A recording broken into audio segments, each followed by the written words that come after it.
আজকের এই জাতীয় মহাসমাবেশে এখন গুরুত্বপূর্ণ বক্তব্য রাখবেন ইসলামী আন্দোলন বাংলাদেশের সংগ্রামী সিনিয়র নায়েবে আমির, আজকের এই মহাসমাবেশ বাস্তবায়ন কমিটির সংগ্রামী আহ্বায়ক আলহাজ হযরত মাওলানা মুফতি সৈয়দ মোহাম্মদ ফয়জুল করিম শেখে সরবরাই। আলহাজ হযরত মাওলানা মুফতি সৈয়দ মোহাম্মদ ফয়জুল করিম শেখে সরবরাই।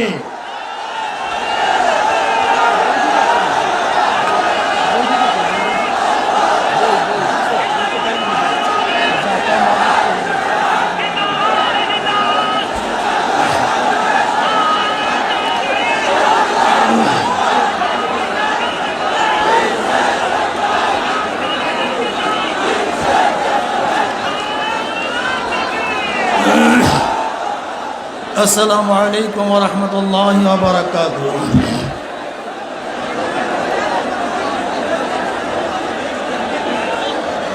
নাহমাদু ওয়া নুসাল্লি আলা রাসূলিল কারীম, আম্মা বাদ। ওয়া আউযু বিল্লাহি মিনাশ শাইতানির রাজীম। বিসমিল্লাহির রহমানির রহিম। لا يغير ما بقوم حتى يغيروا ما بأنفسهم. صدق الله العظيم. وقال رسول الله صلى الله عليه وسلم: من رأى منكم منكرا فليغير بيده فإن لم يستطع فبلسانه فإن لم يستطع بقلبه وذلك أضعف الإيمان. رواه مسلم. সবাই দুরূদ শরীফ আল্লাহুম্মা সাল্লি আলা সাইয়্যিদিনা ওয়া নাবিয়িনা ওয়া শাফিঈনা ওয়া হাবিবিনা মাওলানা মুহাম্মদ সাল্লাল্লাহু আলাইহি ওয়া আলা আলিহি ওয়া আসহাবিহি ওয়া বারাকা সাল্লাম। ইসলামী আন্দোলন কর্তৃক আয়োজিত আজকে এই জনসমুদ্রের সম্মানিত সভাপতি, এদেশের সেরে তাজ, মানুষের আস্থাভাজন, অবিসম্বাদিত নেতা পীর সাহেব চরমনাই দামাত বারকাতুহুল আলিয়া, কেন্দ্রীয় নেতৃবৃন্দ, সকল স্তরের শান্তিপ্রিয় মুক্তিকামী ভাই ও বন্ধুগণ, আজকে বাংলাদেশের প্রেক্ষাপট সম্পর্কে কম বেশি আমরা সবাই জানি। 7ই মার্চ এই ময়দানেটি আমাদের শ্রদ্ধাভাজন লিডার, এদেশের আস্থাভাজন লিডার, যেই লিডারের ভাষণে এদেশের স্বাধীনতার পথ অগ্রসর হয়েছিল, শেখ সাহেব বক্তৃতা করেছিলেন এদেশের মানুষকে মুক্তি করবেন, এদেশের মানুষকে শান্তি দিবেন, জুলুম অত্যাচার থেকে মানুষকে নিরাপত্তা প্রদান করবেন, সমস্ত জালেমের বিরুদ্ধে, অত্যাচারীর বিরুদ্ধে তিনি যুদ্ধ ঘোষণা করেছিলেন। তার বক্তৃতার প্রেক্ষিতে এদেশের মানুষ ঝাঁপিয়ে পড়ছিল তাদের স্বাধীনতা অর্জন করার জন্য। তাদের বাক স্বাধীনতা রক্ষা করবে, অর্থনৈতিক স্বাধীনতা রক্ষা হবে, জান মাল ইজ্জাতের রক্ষা হবে, মানুষ তাদের ন্যায্য অধিকার ফিরে পাবে। এই বুক ভরা আশা নিয়ে মানুষ আন্দোলন করেছে, সংগ্রাম করেছে, রক্ত দিয়েছে, সর্বোচ্চ ত্যাগ করেছে। কিন্তু আমরা কি দেখেছি? আমরা আজকে যা দেখি, আপনাদের সামনে কিছু পেশ না করলেই নয়। 6 দফার মধ্যে মানুষের, পূর্ব বাংলার মানুষের মুক্তির দফা ছিল, কিন্তু আজকে সেই বাংলাদেশ থেকে যেই পরিমাণের টাকা বিদেশে পাচার হয়েছে, যা চিন্তাও করা যায় না। 2005 থেকে 2014 সাল পর্যন্ত এদেশ থেকে বিদেশে পাচার হয়েছে 6,06,868 কোটি টাকা বাংলাদেশ থেকে বিদেশে পাচার হয়ে গেছে, যা 2 বছরের বাংলাদেশের বাজেটের সমপরিমাণ টাকা বিদেশে পাচার হয়ে গেছে। শুধু তাই নয়, এদেশের বাংলাদেশের মানুষের খুন খারাপি যা অবস্থা পরিণত হয়েছে, সব ব্যাখ্যা দেয় আমার সময় নাই। আপনারা জানেন অর্থনৈতিক খাতের কেলেঙ্কারি, বৈষম্য, ব্যাংক খাতের অদক্ষতায় 2016-2017 অর্থ বছরে ক্ষতি হয়েছে 10,000 কোটি টাকা। খেলাফি ঋণ 88,589 কোটি, 37 লক্ষ টাকা দৈনিক যুগান্তর। বাংলাদেশের রিজার্ভ ব্যাংক থেকে চুরি হয়েছে 800 কোটি টাকা। সোনালী ব্যাংক থেকে জালিয়াতি করে অর্থ আত্মসাতের পরিমাণ 606 কোটি 48 লক্ষ টাকা। এর মধ্যে হলমার্ক 667 কোটি 45 লক্ষ টাকা। প্রথম আলো। জনতা ব্যাংক ঋণ খেলাফির প্রায় 5,000 কোটি টাকা। বেসিক ব্যাংক কেলেঙ্কারি 4,500 কোটি টাকা। আপনারা জানেন দুর্নীতির জরিপ, নির্মাণ খাতের দুর্নীতি। আমি শুধু এতটুকু বলবো যে আমরা দেশের উন্নয়ন করছি, উন্নয়ন, এর মধ্যে যেই পরিমাণে উন্নয়ন হয়েছে তার চেয়ে কত গুণ বেশি যে চুরি হয়েছে ওই মাবুদ মাওলাই ভালো জানেন। সুবহানাল্লাহি ওয়া বিহামদিহি। আমাদের দেশে 1 কিলোমিটার নির্মাণ ব্যয় হয়েছে 180 কোটি টাকা, আর সেখানে ক্যালকাটায় ভারতে মাত্র ব্যয় হয় 14 কিলোমিটার দীর্ঘ ফ্লাইওভার ব্যয় হয় 392 কোটি। প্রতি কিলোমিটার ব্যয় হয় 48 কোটি টাকা, আর আমাদের সেখানে ব্যয় হয় 180 কোটি টাকা। যেখানে কলকাতায় ব্যয় হয় 48 কোটি টাকা, আমাদের ব্যয় হয় 180 কোটি টাকা। সম্প্রতি চীন 100 কিলোমিটার দীর্ঘ 5টি ফ্লাইওভার নির্মাণে প্রতি কিলোমিটার ব্যয় হয়েছে 50 কোটি টাকা। মালয়েশিয়ায় ব্যয় হয়েছে 10.5 কিলোমিটার দীর্ঘ 5টি ফ্লাইওভার নির্মাণে কিলোমিটার প্রতি ব্যয় হয়েছে 57 কোটি টাকা, আর সেখানে আমাদের ব্যয় হয়েছে 180 কোটি টাকা।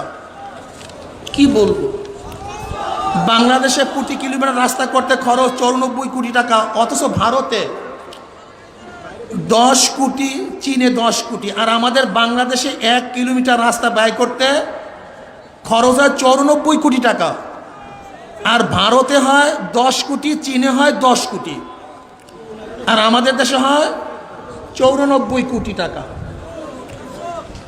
বেকারত্ব, বিচার বিভাগের 31% মানুষ মনে করে যে বিচার ব্যবস্থার দুর্নীতি হয়। টিআইবি 2018 সালের তথ্য মতে সারা দেশে মামলার সংখ্যা 34,53,353। প্রধান বিচারপতি নিয়োগে জ্যেষ্ঠতা লঙ্ঘন করা হয়েছে 15 বার। ক্রস ফায়ারে মৃত্যু হয়েছে এই পর্যন্ত 2286 জন। বিএনপির আমলে 834 এবং আওয়ামী লীগের আমলে 1322। বিচার বহির্ভূত হত্যা হয়েছে 2001 থেকে 2018 পর্যন্ত 3,209। বিএনপির আমলে 1199, আওয়ামী লীগের আমলে 1677টি।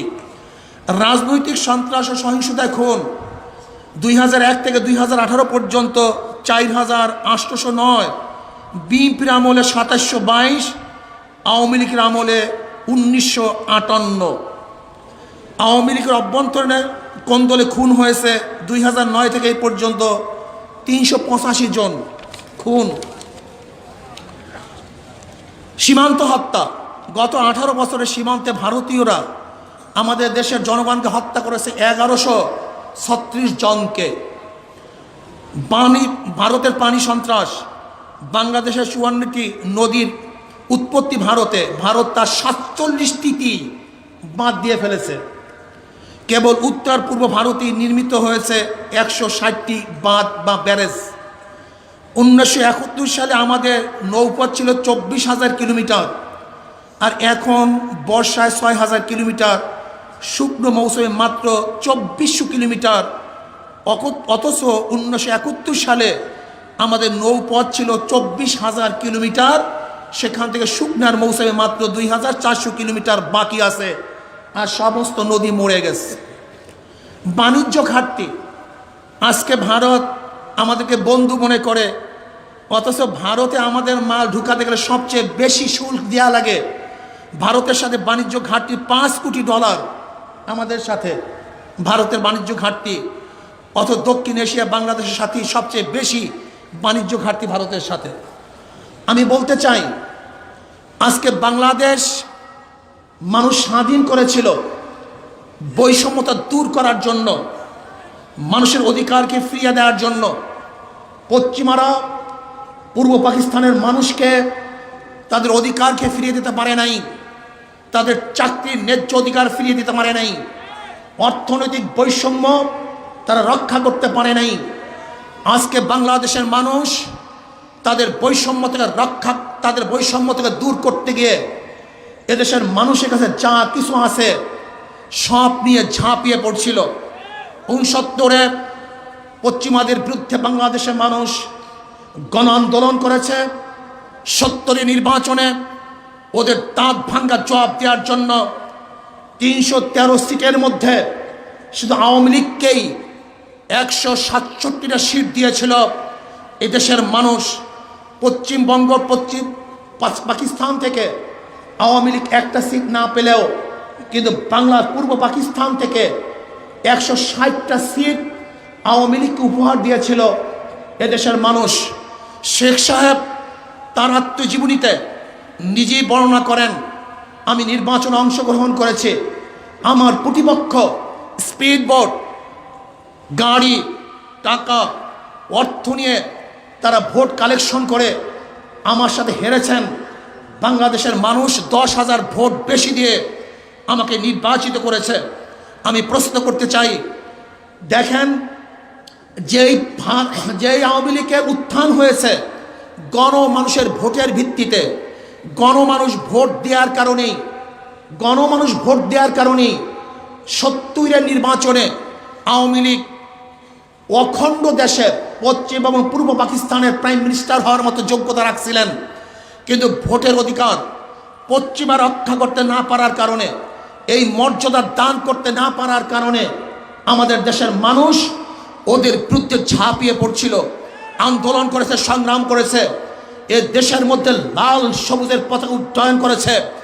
আমি বিশ্বাস করি আজকেও যদি আওয়ামী লীগ সরকার বাংলাদেশের মানুষের ভোটের অধিকার, ভোটের মর্যাদা রক্ষা করতে না পারেন, তাহলে বাংলাদেশের মানুষ আর একটা আওয়ামী লীগের বিরুদ্ধে আন্দোলন করবে, সংগ্রাম করবে, বিপ্লব করবে। সেই আন্দোলনের ভিত্তিতে বাংলাদেশ থেকে আওয়ামী লীগ হতে বাধ্য হবে, এদেশের মানুষ ইনসাফ ভিত্তিক সরকার কায়েম হবে। প্রিয় ভাইয়ের আমার, আজকে সিইসি আমি ওনাকে মনে করি সিইসি নয়, উনি হলো রবট সিইসি। রবট বুঝেন? রবটের নিজের কোনো স্বকীয়তা নাই, স্বতন্ত্রবোধ নাই, বরং রবটের মধ্যে রবটের পরিচালক যেই প্রোগ্রাম সেট করে এর বাহিরে কাজ করার ক্ষমতা রবটের নাই। আমিও মনে করি সিএসি একজন রবট। সরকার যে প্রোগ্রাম সেট করে দেয়, সিএসি নিজের স্বতন্ত্র কোনো প্রোগ্রাম সেট করার ক্ষমতা সিএসির মধ্যে নাই।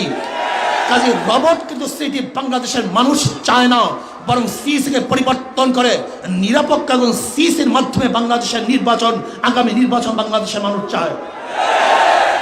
ইভিএম, ইলেকট্রনিক ভোটিং মেশিন, আমি বলি ইভিএম ইলেকট্রনিক ভোটিং মেশিন নয়, বরং ইলেকট্রনিক বাটপারি মেশিন। ইভিএম ইলেকট্রনিক বাটপারি মেশিন, এই ইলেকট্রনিক বাটপারি মেশিন দিয়ে বাংলাদেশের মানুষ আগামী নির্বাচনে ভোট করতে দেবে না, বরং ইভিএম এর পরিবর্তে আমাদেরকে যেইভাবে নির্বাচন সুস্থ হয় সেইভাবে নির্বাচন উপহার দিতে হবে। আপনারা দেখেছেন আমাদের মাসুদ সাহেব বক্তৃতা করেছেন, গত নির্বাচনে বাজেট হয়েছিল 600 কোটি টাকা বা 500 কোটি টাকা, তার আগে অনেক কম। আর এই বছর শুধু নির্বাচন কমিশন ইভিএম ক্রয় করার জন্য প্রস্তাব করেছেন প্রায় 4000 কোটি টাকা, প্রায় 4000 কোটি টাকা। তোমার বাবার টাকা, তোমার দাদার টাকা, বাংলাদেশের ঘাম ছড়ানো টাকা দিয়ে কৃষক শ্রমিকের টাকা চুরি করে আত্মসাৎ করে বাংলাদেশ আমরা সহ্য করবে না। কত ধানে কত চাউল, প্রত্যেকটা টাকার হিসাব দেওয়া হবে। ভাইরা আমার, আজকে বাংলাদেশের মানুষ নতুন মুক্তি চায়, তারা বাঁচতে চায়। এই দুই দলের চাতাকল থেকে মানুষ মুক্তি পেতে চায়। আমরা দেখেছি গত বিএনপির জনসভায় এখান থেকে বক্তারা বক্তব্য দিয়েছেন, যদি শয়তানের সাথে জোট করতে হয় তাহলে আমরা জোট করব, শয়তানের সাথেও যদি জোট করতে হয় আমরা জোট করব। শয়তানের সাথে জোট করবেন কি শয়তানি করার জন্য? হ্যাঁ, আপনারা শয়তানের সাথে কেন জোট করবেন? শয়তানি করার জন্য। ওই শয়তানদের সাথে জোট করা শয়তানদেরকে বাংলাদেশের মানুষের ক্ষমতায় নেবে না। বিএনপি কি কারো ক্ষমতায় যাবেন? আপনার ক্ষমতায় যাওয়ার কেন দরকারটা কি? আপনি কি করবেন? 2001-এ আপনাকে আমরা ক্ষমতায় নিয়েছিলাম, 91-তেও ক্ষমতায় নিয়েছিলাম, পারমানেন্স ভালো দেখাতে পারেন নাই, ব্যর্থ হয়েছেন। এই ব্যর্থ বিএনপিকে দ্বিতীয়বার বাংলাদেশের মানুষ আর ক্ষমতায় নেবে না। আর বর্তমানে আওয়ামী লীগের অবস্থা আমরা সবাই জানছি, দেখছি।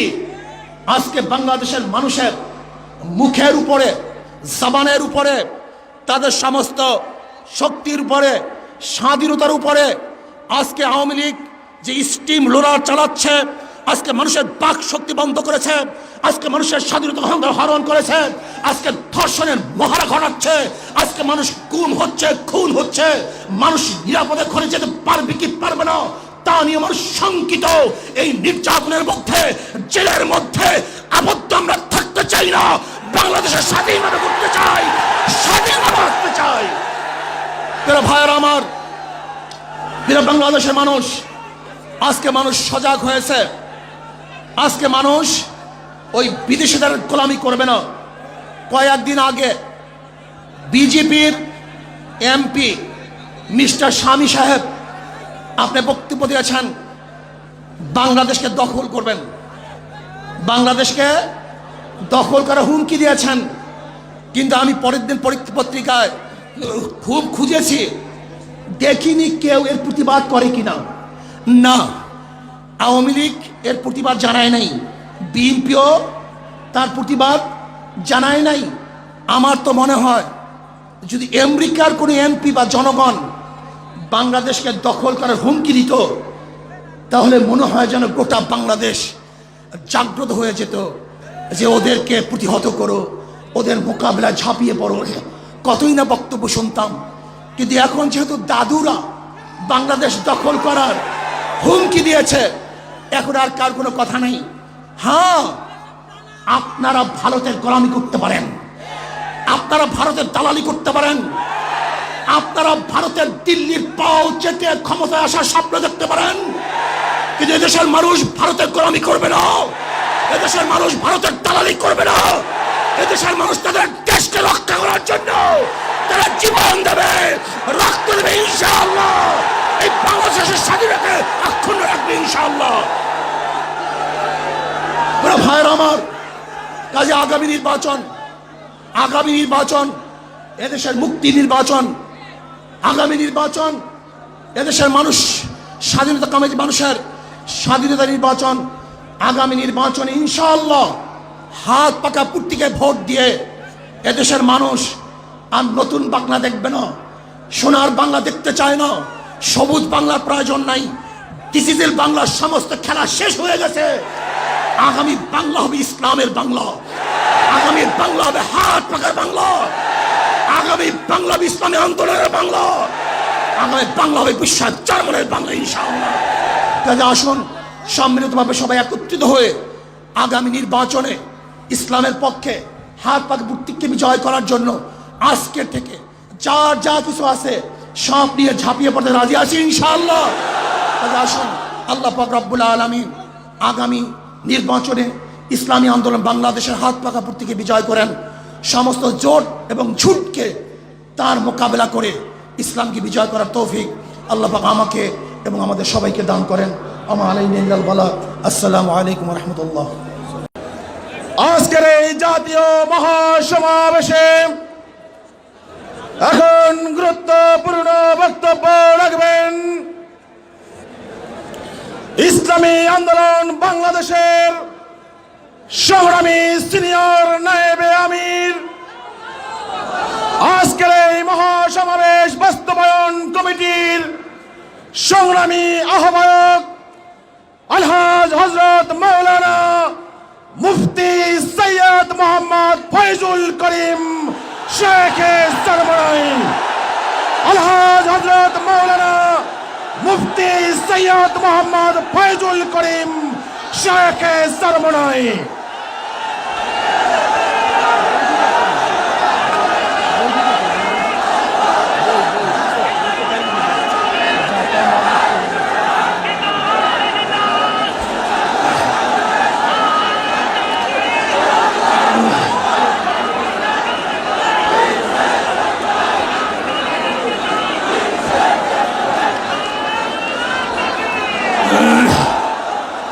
আসসালামু আলাইকুম ওয়া রাহমাতুল্লাহি ওয়া বারাকাতুহু।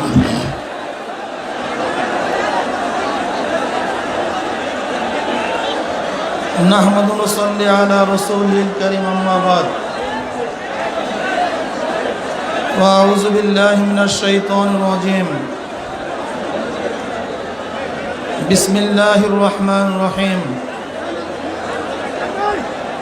لا يغير ما بقوم حتى يغيروا ما بأنفسهم صدق الله العظيم وقال رسول الله صلى الله عليه وسلم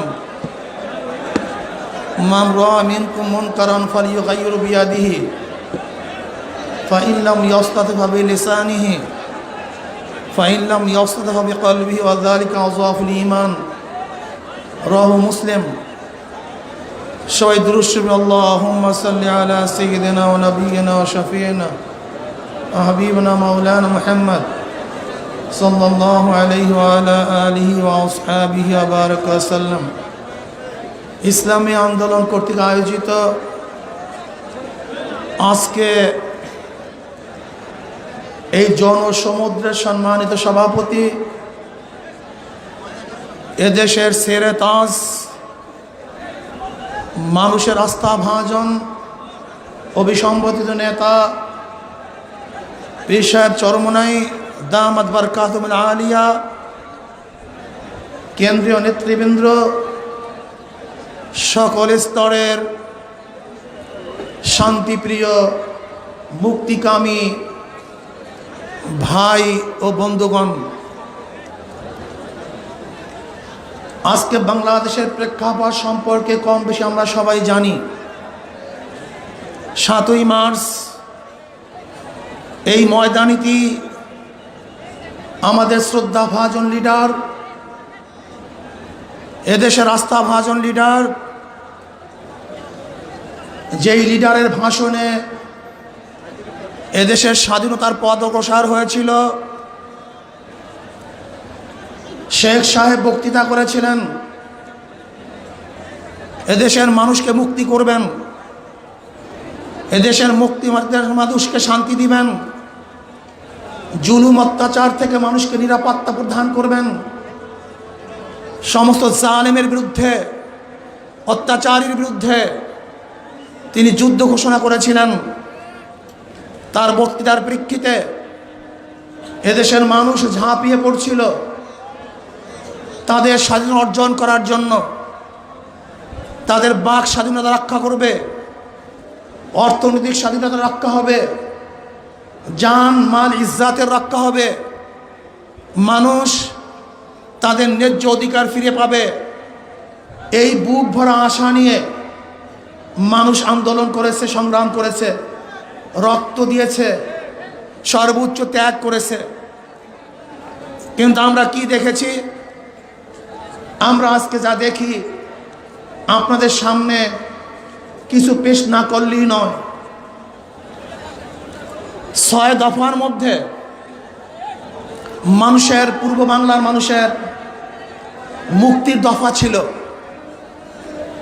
কিন্তু আজকে সেই বাংলাদেশ থেকে যেই পরিমাণের টাকা বিদেশে পাচার হয়েছে যা চিন্তাও করা যায় না। 2005 থেকে 2014 সাল পর্যন্ত এদেশ থেকে বিদেশে পাচার হয়েছে 6,06,868 কোটি টাকা বাংলাদেশ থেকে বিদেশে পাচার হয়ে গেছে, যা 2 বছরের বাংলাদেশের বাজেটের সমপরিমাণ টাকা বিদেশে পাচার হয়ে গেছে। শুধু তাই নয়, এদেশের বাংলাদেশের মানুষের খুন খারাপি যা অবস্থা পরিণত হয়েছে সব ব্যাখ্যা দেওয়া আমার সময় নাই। আপনারা জানেন অর্থনৈতিক খাতের কেলেঙ্কারি, বৈষম্য, ব্যাংক খাতের অদক্ষতায় 2016-2017 অর্থ বছরে ক্ষতি হয়েছে 10,000 কোটি টাকা। খেলাফি ঋণ 88,589 কোটি, 37 লক্ষ টাকা দৈনিক যুগান্তর। বাংলাদেশের রিজার্ভ ব্যাংক থেকে চুরি হয়েছে 800 কোটি টাকা। সোনালী ব্যাংক থেকে জালিয়াতি করে অর্থ আত্মসাতের পরিমাণ 606 কোটি 48 লক্ষ টাকা। এর মধ্যে হলমার্ক 667 কোটি 45 লক্ষ টাকা। প্রথম আলো। জনতা ব্যাংক ঋণ খেলাফির প্রায় 5,000 কোটি টাকা। বেসিক ব্যাংক কেলেঙ্কারি 4,500 কোটি টাকা। আপনারা জানেন দুর্নীতির জরিপ, নির্মাণ খাতের দুর্নীতি। আমি শুধু এতটুকু বলবো যে আমরা দেশের উন্নয়ন করছি, উন্নয়ন, এর মধ্যে যেই পরিমাণে উন্নয়ন হয়েছে তার চেয়ে কত গুণ বেশি যে চুরি হয়েছে ওই মাবুদ মাওলাই ভালো জানেন। সুবহানাল্লাহি ওয়া বিহামদিহি। আমাদের দেশে 1 কিলোমিটার নির্মাণ ব্যয় হয়েছে 180 কোটি টাকা, আর সেখানে ক্যালকাটায় ভারতে মাত্র ব্যয় হয় 14 কিলোমিটার দীর্ঘ ফ্লাইওভার ব্যয় হয় 392 কোটি। প্রতি কিলোমিটার ব্যয় হয় 48 কোটি টাকা, আর আমাদের সেখানে ব্যয় হয় 180 কোটি টাকা। যেখানে কলকাতায় ব্যয় হয় 48 কোটি টাকা, আমাদের ব্যয় হয় 180 কোটি টাকা। সম্প্রতি চীন 100 কিলোমিটার দীর্ঘ 5টি ফ্লাইওভার নির্মাণে প্রতি কিলোমিটার ব্যয় হয়েছে 50 কোটি টাকা। মালয়েশিয়ায় ব্যয় হয়েছে 10.5 কিলোমিটার দীর্ঘ 5টি ফ্লাইওভার নির্মাণে কিলোমিটার প্রতি ব্যয় হয়েছে 57 কোটি টাকা, আর সেখানে আমাদের ব্যয় হয়েছে 180 কোটি টাকা। কি বলবো, বাংলাদেশে প্রতি কিলোমিটার রাস্তা করতে খরচ 94 কোটি টাকা, অথচ ভারতে 10 কোটি, চীনে 10 কোটি, আর আমাদের বাংলাদেশে 1 কিলোমিটার রাস্তা ব্যয় করতে খরচ হয় 94 কোটি টাকা, আর ভারতে হয় 10 কোটি, চীনে হয় 10 কোটি, আর আমাদের দেশে হয় 94 কোটি টাকা। বেকারত্ব, বিচার বিভাগের 31% মানুষ মনে করে যে বিচার ব্যবস্থার দুর্নীতি হয়। টিআইবি 2018 সালের তথ্য মতে সারা দেশে মামলার সংখ্যা 34,53,353। প্রধান বিচারপতি নিয়োগে জ্যেষ্ঠতা লঙ্ঘন করা হয়েছে 15 বার। ক্রস ফায়ারে মৃত্যু হয়েছে এই পর্যন্ত 2286 জন।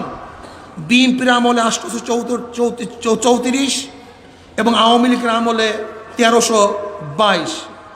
বিচার বহির্ভূত হত্যা হয়েছে 2001 থেকে 2018 পর্যন্ত 3,209।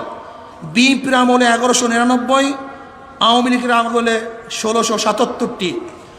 রাজনৈতিক সন্ত্রাস ও সহিংসতায় খুন 2001 থেকে 2018 পর্যন্ত 4,809। বিএনপির আমলে 2722, আওয়ামী লীগের আমলে 1958। আওয়ামী লীগের অভ্যন্তরীণে কোন্দলে খুন হয়েছে 2009 থেকে এই পর্যন্ত 385 জন খুন। সীমান্ত হত্যা, গত 18 বছরে সীমান্তে ভারতীয়রা আমাদের দেশের জনগণকে হত্যা করেছে 1136 জনকে। ভারতের পানি সন্ত্রাস, বাংলাদেশের 54টি নদীর উৎপত্তি ভারতে, ভারত তার 47টি বাঁধ দিয়ে ফেলেছে। কেবল উত্তর পূর্ব ভারতেই নির্মিত হয়েছে 160টি বাঁধ বা ব্যারেজ। 1971 সালে আমাদের নৌপথ ছিল 24,000 কিলোমিটার, আর এখন বর্ষায় 6,000 কিলোমিটার, শুকনো মৌসুমে মাত্র 2400 কিলোমিটার। অথচ 1971 সালে আমাদের নৌপথ ছিল 24,000 কিলোমিটার, সেখান থেকে শুকনার মৌসুমে মাত্র 2,400 কিলোমিটার বাকি আছে, আর সমস্ত নদী মরে গেছে। বাণিজ্য ঘাটতি, আজকে ভারত আমাদেরকে বন্ধু মনে করে, অথচ ভারতে আমাদের মাল ঢুকাতে গেলে সবচেয়ে বেশি শুল্ক দেওয়া লাগে। ভারতের সাথে বাণিজ্য ঘাটতি $5 কোটি আমাদের সাথে ভারতের বাণিজ্য ঘাটতি। অথচ দক্ষিণ এশিয়া বাংলাদেশের সাথে সবচেয়ে বেশি বাণিজ্য ঘাটতি ভারতের সাথে। আমি বলতে চাই, আজকে বাংলাদেশ মানুষ স্বাধীন করেছিল বৈষম্যতা দূর করার জন্য, মানুষের অধিকারকে ফিরিয়ে দেওয়ার জন্য। পশ্চিমারা পূর্ব পাকিস্তানের মানুষকে তাদের অধিকারকে ফিরিয়ে দিতে পারে নাই, তাদের চাকরির ন্যায্য অধিকার ফিরিয়ে দিতে পারে নাই, অর্থনৈতিক বৈষম্য তারা রক্ষা করতে পারে নাই। আজকে বাংলাদেশের মানুষ তাদের বৈষম্য থেকে দূর করতে গিয়ে এদেশের মানুষের কাছে যা কিছু আছে সব নিয়ে ঝাঁপিয়ে পড়ছিল। 69-এ পশ্চিমাদের বিরুদ্ধে বাংলাদেশের মানুষ গণ আন্দোলন করেছে। 70 নির্বাচনে ওদের দাঁত ভাঙ্গা জবাব দেওয়ার জন্য 313 সিটের মধ্যে শুধু আওয়ামী লীগকেই 167টা সিট দিয়েছিল এদেশের মানুষ। পশ্চিমবঙ্গ পাকিস্তান থেকে আওয়ামী লীগ একটা সিট না পেলেও কিন্তু বাংলার পূর্ব পাকিস্তান থেকে 160টা সিট আওয়ামী লীগকে উপহার দিয়েছিল এদেশের মানুষ। শেখ সাহেব তার আত্মজীবনীতে নিজেই বর্ণনা করেন, আমি নির্বাচনে অংশগ্রহণ করেছি, আমার প্রতিপক্ষ স্পিড বোট, গাড়ি, টাকা, অর্থ নিয়ে তারা ভোট কালেকশন করে আমার সাথে হেরেছেন। বাংলাদেশের মানুষ 10,000 ভোট বেশি দিয়ে আমাকে নির্বাচিত করেছে। আমি প্রশ্ন করতে চাই, দেখেন যেই আওয়ামী লীগের উত্থান হয়েছে গণমানুষের ভোটের ভিত্তিতে, গণমানুষ ভোট দেওয়ার কারণেই 70-এর নির্বাচনে আওয়ামী লীগ অখণ্ড দেশের পশ্চিম এবং পূর্ব পাকিস্তানের প্রাইম মিনিস্টার হওয়ার মতো যোগ্যতা রাখছিলেন, কিন্তু ভোটের অধিকার পশ্চিমা রক্ষা করতে না পারার কারণে, এই মর্যাদা দান করতে না পারার কারণে আমাদের দেশের মানুষ ওদের বিরুদ্ধে ঝাঁপিয়ে পড়ছিল, আন্দোলন করেছে, সংগ্রাম করেছে, এ দেশের মধ্যে লাল সবুজের পতাকা উড্ডয়ন করেছে। আমি বিশ্বাস করি আজকেও যদি আওয়ামী লীগ সরকার বাংলাদেশের মানুষের ভোটের অধিকার, ভোটের মর্যাদা রক্ষা করতে না পারেন, তাহলে বাংলাদেশের মানুষ আর একটা আওয়ামী লীগের বিরুদ্ধে আন্দোলন করবে, সংগ্রাম করবে, বিপ্লব করবে। সেই আন্দোলনের ভিত্তিতে বাংলাদেশ থেকে আওয়ামী লীগ হতে বাধ্য হবে, এদেশের মানুষ ইনসাফ ভিত্তিক সরকার কায়েম হবে। প্রিয় ভাইয়ের আমার, আজকে সিইসি আমি ওনাকে মনে করি সিইসি নয়, উনি হলো রবট সিইসি। রবট বুঝেন? রবটের নিজের কোনো স্বকীয়তা নাই, স্বতন্ত্রবোধ নাই, বরং রবটের মধ্যে রবটের পরিচালক যেই প্রোগ্রাম সেট করে এর বাহিরে কাজ করার ক্ষমতা রবটের নাই। আমিও মনে করি